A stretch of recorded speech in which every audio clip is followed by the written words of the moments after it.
வணக்கம். ஓம் என்ற மந்திரத்தை எவ்வாறு உச்சரிப்பது? இது பல முறை இந்த கேள்வி கேட்டிருந்தாங்க.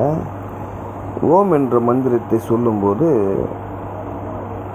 எந்தளவுக்கு நம்ம டீப்பாக சொல்கிறோமோ அந்தளவுக்கு அதோட பலன் அதிகம்.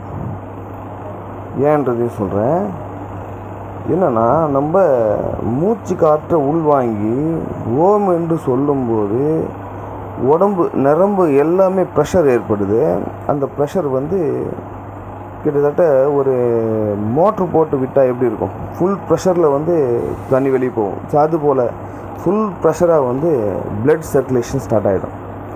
எந்த அளவுக்கு பிளட் சர்க்குலேஷன் ஸ்பீடாக ஸ்டார்ட் ஆக போதோ அப்போ அந்த இடைப்பட்ட அதாவது தடுக்கக்கூடிய அடைப்புகள் இருந்தால் அது வெளியேற்றிட்டு போயிட்டே இருக்கும். அப்போ அந்த ஓம் என்ற மந்திரம் நாடி சுத்தியாகவும் செயல்படுது. சரிங்களா? அப்போ அந்த ஓம் என்ற மந்திரத்தை சொல்கிறேன். அது நல்லா உள்வாங்கிக்கிங்க.